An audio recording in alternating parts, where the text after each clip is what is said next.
आदरणीय वानखडे साहेब, त्याचप्रमाणे त्यांची सर्व जिल्ह्याची सन्माननीय टीम आणि प्रत्येक तालुक्याचे आलेले भारतीय बौद्ध महासभेचे तालुक्याचे अध्यक्ष व त्यांचे सर्व सन्माननीय पदाधिकारी, या ठिकाणी पूर्व आणि पश्चिम तालुक्याचे अध्यक्ष व त्यांचे सर्व सन्माननीय पदाधिकारी यांना सगळे जेबी, त्याचप्रमाणे आपले काम बाजूला सारून या ठिकाणी उपस्थित असलेले धम्मबोधीजी डोंगरे साहेब, मनोहरजी वानखडे साहेब यांना सुद्धा सगळे जेबी करतो आणि उपस्थित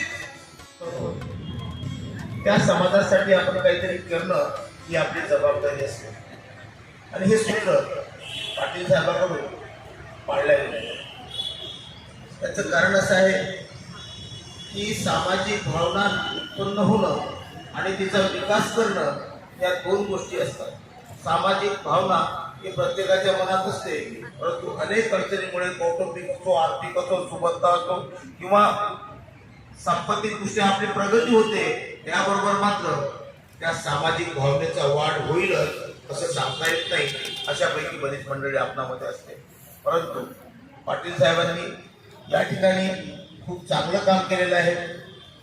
असं म्हणायला काही हरकत नाही की सरदेव बाळासाहेब आंबेडकरांच्या चळवळीची त्या पहिल्या पिढीचे शिलेदार ते आहेत, असं जर म्हटलं तर चूक होणार नाही.